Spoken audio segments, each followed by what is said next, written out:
Ladies and gentlemen, good afternoon. My name is Nick Gillard. I'm the current acting director for the land domain, which is what it says on the slide. And with the ever sort of changing vagaries of what we do, I'm currently filling in as the land domain director. But I have some legacy commitments to the information domain. I was previously the information domain director, and this is one of those to deliver this presentation today. Myself and Pete Franken will spend some time with you today just talking through a basic overview of the domain, and that will sort of set the conditions for some of our other speakers who will come up and talk about some of the particular projects that the domain sub-portfolio contains. So a bit of background. I had Pete and I had an opportunity to talk at the Wellington Club, it must be a good month or so ago now, to a present group and to people online around the sort of entree taster to what we were going to provide today. And that was a very brief introduction to the domain itself, and we're just going to expand on that over the next 30 minutes. And as I said before, set the conditions for the others within the sub portfolio to come up and maybe provide a little more clarity and direction on their specific projects and any industry opportunities that would arise from there. So if you cast your minds back to the Defence Capability Plan 2019, and I present Exhibit A for that, and you would have seen it's the first time we would have mooted this concept of the information domain, and I'll talk about what the domain is in a short time. But since then, there's been a couple of artifacts that we are producing that will, if you like, enable or give life to the domain itself as an entity. And one is what we're calling the IDEAS, which is the Information Domain Delivery Strategy. And what that strategy does is say what the domain is, what we define it to be, and also its sub-portfolio of projects within that, which are all in the definition phase at the moment, bar one. And also to provide a very broad roadmap as to where we're going in terms of developing each of the capabilities within the domain. And I know ever since it was mooted, it sort of opened up a new possibility and options for industry in terms of this domain itself. And what you'll find is that many of the capabilities we're going to talk about aren't new, but we are uplifting them. And I think that's an important point to make. And of course, early engagement in the definition phases where we are now is important for industry. So maybe we can give you some pointers today with maybe a couple of caveats, which will take me on to the next slide. And right up front, here's some industry planning considerations we'd like you to consider. These are funny old times, and I think it's right to say that we present this in the context of the world today. And of course, we know that from a national and an international perspective, that COVID-19 will have impacts, and it will have impacts on the availability of finance for the defense sector, and also on the schedule, on the ability to deliver on projects as well, given restrictions on international travel, etc. So please take that into context when we brief this. And of course, post the election in October, there will be a new government, whoever they may be, and they will obviously have a view on where to take the defense sector and the different domains, particularly the information domain as well. And that sort of ties me quickly into a timeline. And the timeline says that, hey, in February 21, there'll be a defense assessment, and that's probably the first indicator on what the direction of travel is for the domain in the context of the government post the election, and of course the impacts of COVID-19. So that'll be a good pointer. And then in May, we obviously confirmed the budget for financial year 21, and that would sort of indicate that opportunities will possibly start to arise for industry from about July of 21 and the commencement of the financial year. Having said that, and the others who follow will reiterate this, there is probably opportunities even then between now and July of 21 for small-scale collaboration with business. So we will take those opportunities. So don't think we're only kicking off from July 21. And I also think it's fair to say that given that the context that I've just provided, that we should probably give you an update, and we'll tie ourselves in now around the risks and timeline and progress in about March that might give an indication on what the schedule looks like and some of the factors that might be influencing the domain. So we'll get back to you in March 21 to provide that update. Then I'll look at the points of contact. Pete, off to my right flank, will be the NZDF Capability Branch Domain Director, and he is a point of contact. As I said before, I'm the Land Domain Director acting now. So in the interim period, Mr. Richard Byrne, which some of you will already know, Richard, is acting in the information domain role at the moment. So he'll be your primary point of contact from a Ministry of Defence capability delivery perspective. Okay, what is the domain?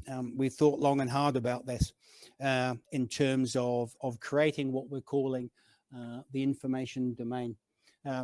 Understanding that in the traditional sense, there are 5 domains: land, air, space, maritime, and cyber.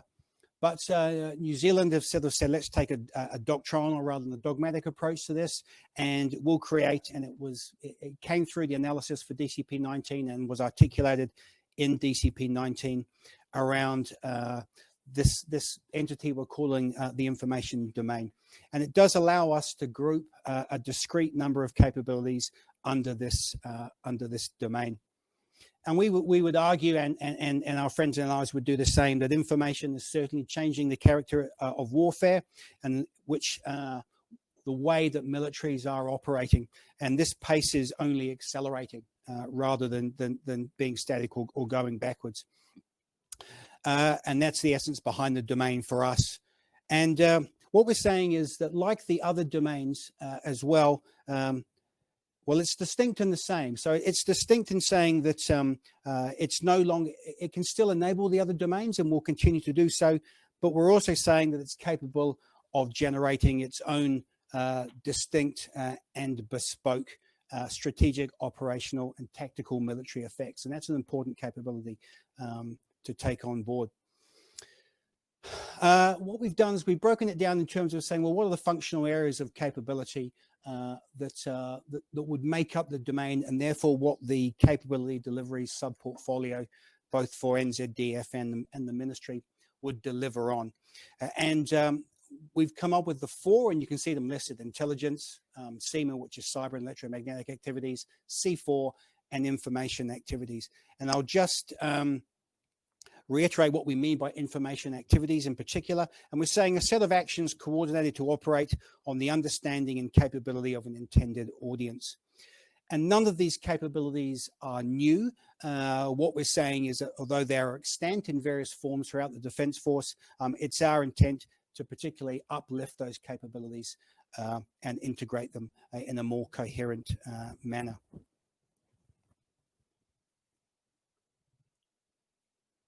Okay, so what have we currently got from the ministry defence-led perspective? There are 3 main capabilities that we're going to talk about, and projects. All of them are in the definition phase, so they're pre-business case. And today we're going to cover 2 of them, primarily the Joint Intelligence Program, or JIP, and the cybersecurity and support capability. And the Joint Electronic Warfare Project is very much in its infancy. We won't be talking about that in any particular detail today. So I think it's probably enough for me for now, and I will get Pete up here to have a chat.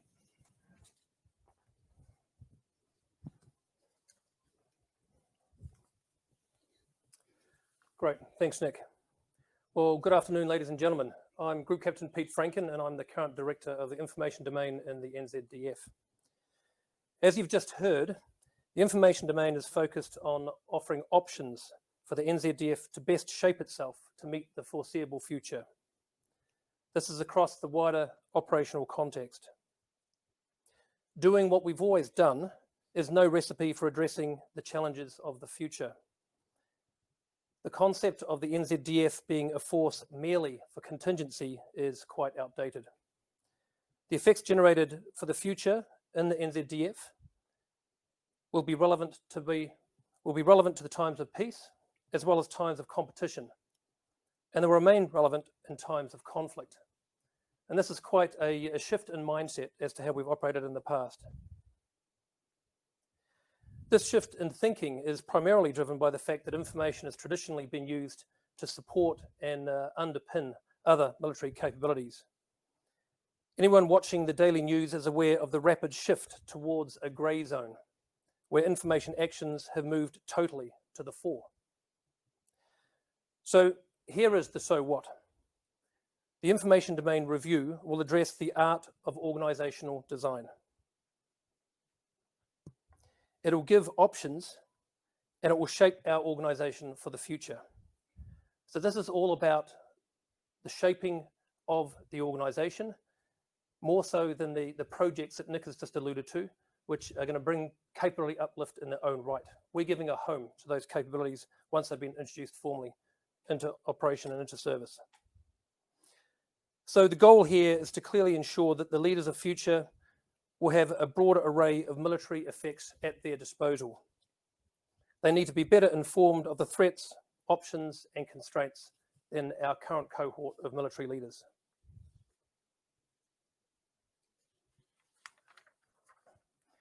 As you can see on the graphic on the screen now, this is the current operating model for the New Zealand Defence Force. It has some interesting elements to it, but there were nothing too surprising there once you've taken a closer look. The three services of the NZDF operate through the environmental domains of land, maritime, and air and space. The range of effects that can be generated are traditionally supported by the elements of the information domain acting through the three services. And this is the current state of the NZDF.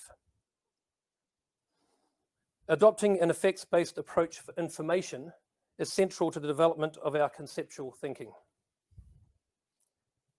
The journey will involve enhanced integration of our existing talent, skills, and capability from the strategic level right the way through to the tactical level and across the Defence Force.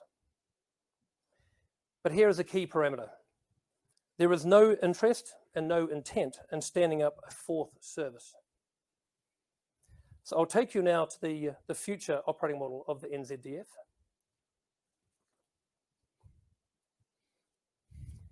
And you'll see here that despite having a box, if you look down the left-hand side under the key number 1, the primary difference between the current op model and the future op model is the introduction of an information domain effect. Now, we haven't talked about ownership and we haven't talked about structure yet, and that will occur far, far from here after we've done the thinking about the effects that this information domain needs to bring. But clearly, we'll be partnering with industry, the security sector, and academia. These are all very real opportunities, and we wish to seize these opportunities of engagement to broaden our thinking as we design the domain in the future. We have to keep our eye, though, despite the effect, or the focus being on the effects, the focus is also on resources. I haven't got a designated pool of individuals that I've been allowed to repurpose. So therefore, utilizing what we already have without actually taking away from the effects we currently generate is going to be key to our success. Now, I know this isn't going to be easy. Any talk of operating models immediately gets people jumping to conclusions, and we very quickly get bogged down into details and into people owning their own individual thoughts. I conducted a very short exercise recently while setting up for a workshop where I walked into the room and I brought with me a cookbook. Now, a cookbook is, after all, a whole book full of options and a book of outcomes. So while setting up for the workshop, I just told the assembled crowd, and there was only 15 of them, to please just leaf on through this particular book and just tell me what success looked like to them. Now, of course, they were a little bit confused, but they got on with the activity because I busied myself with whiteboard markers and getting a bit of paperwork sorted out. Well, it was quite clear as I put some apples on the table that they were all looking at the same raw ingredients, but they couldn't get their attention away from the recipe book. Now, the recipe book very quickly looked like this. Despite having the same raw ingredients, we ended up with 15 very distinct models of success. In fact, the team went one step further, and we even had names assigned to particular outcomes. Now, this touches on an area of complexity that I'm going to have to navigate myself through in the information domain as we build. If we're talking about utilizing the same raw ingredients and the same components we already own and operate within defense, and we can't pull back from current outputs, then the option of what good looks like becomes quite difficult. Any talk of operating model immediately leads people to thinking of their desired output and what it means to their team. So I'm going to challenge industry and challenge my own team in defense to actually start thinking back in terms of effect and delay the thinking about structure and ownership and organization till later in the piece. This is an apple pie we all have to own and all have to be proud of, and it's got to work the first time over. So how do we intend to do this?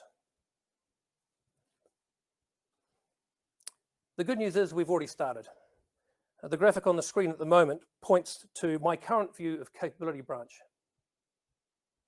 It talks as much to what we're not as to what we are.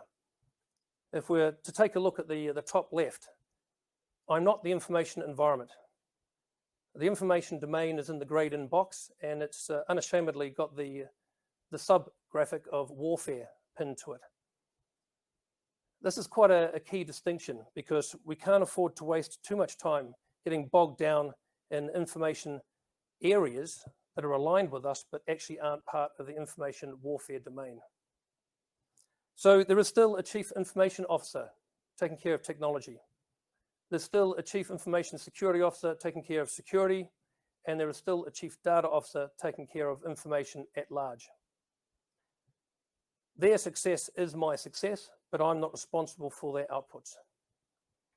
They're taking care of the wider business and not just the information warfare domain.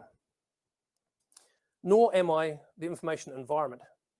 I think we're all very, very familiar with terms that have been bandied around to do with information. And so this graphic's more about honing people in on what we are than what we're not. If we look at the information warfare domain, capability branch has already restructured itself. And this is the branch where we sit and talk day in, day out, hand in glove with the Ministry of Defence on the cradle to grave introduction and retirement of NZDF capability. So already we have a team that's structured focusing just on the information domain. And you can see there the 4 pillars that Nick's already referred to are identified in the yellow highlighted boxes. The projects that are being worked on in capability branch at the moment for information effect have yet to have an owner assigned. Every capability as it reaches maturity will come across into the business with a business case, which brings with it funding and personnel. So if you see the box there with effects, we will know the effects we're trying to achieve, but until I finish the information domain review, we won't know the home of that effect.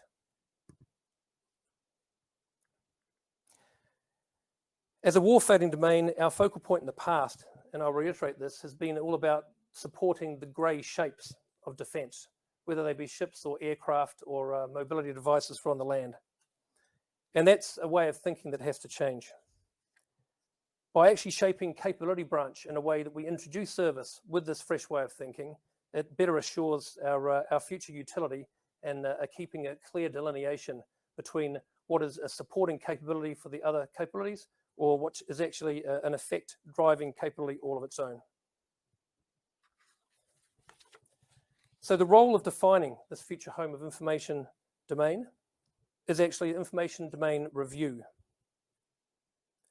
Our role is to change the NZDF operating model and to support reliable delivery of effects that will be coherent and useful. This has got to be across the spectrum, from times of peace to times of competition to times of conflict. Now, if you take a look at the ellipse that's just appeared there, there's 2 bits of work that are taking place at the same time. The first bit of work that's highlighted is about the individual projects as they're brought into service, And the top piece here talks about the review that's going to talk about the structure of defence. And that really is the focal point for today. From my perspective, it's about where the organisation is going as a whole, as opposed to just talking about individual projects. The development of an array of future operating models for defence is my job.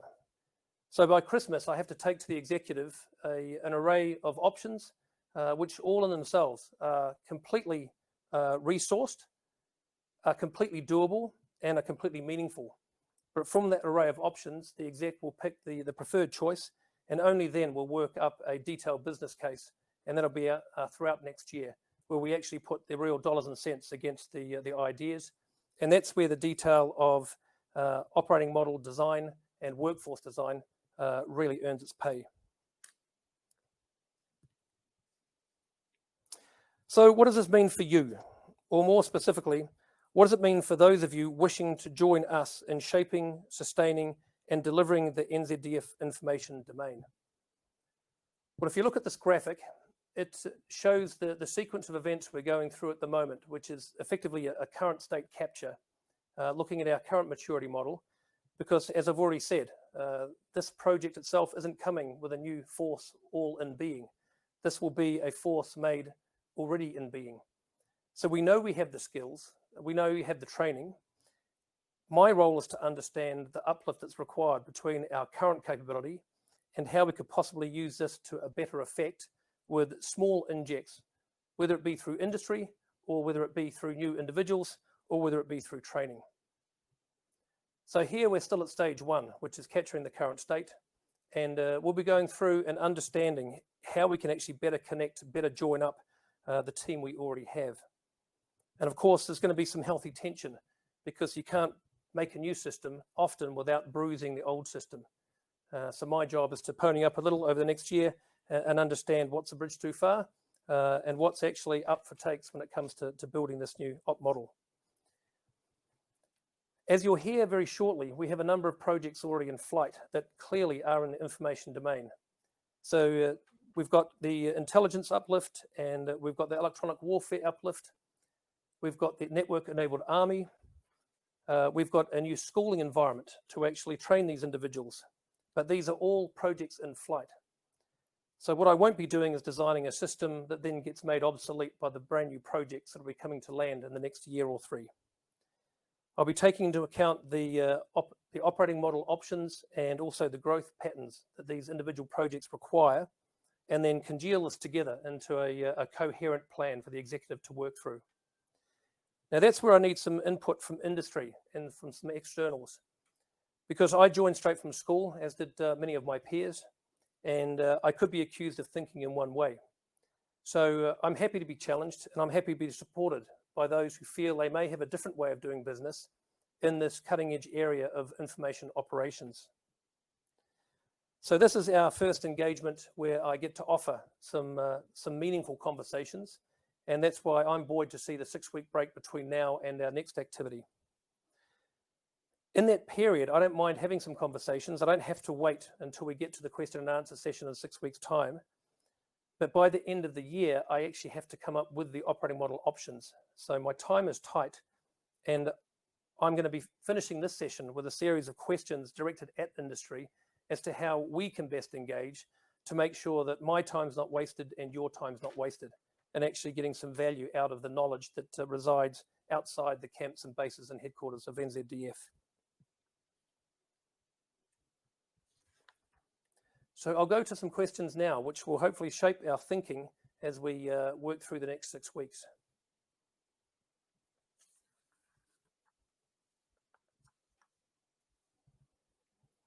I don't intend to talk through these points, but they're all about stretching, as I said, the thinking that's already taking place, and actually coming in as a challenge. There are many, many operating models and many, many design features through defence forces around the globe, all tailored to the needs of the nation, all tailoring to the resources of the nation. And I have to take these into account to stretch my thinking. But why not ask industry to come along and do some of that thinking for me? So I will leave these questions with you for the next 6 weeks, and I'll open up that channel between myself and NZDIA to make sure we can start the conversations which will bring value to both of our teams. And I'd like to thank you for the opportunity. Thank you.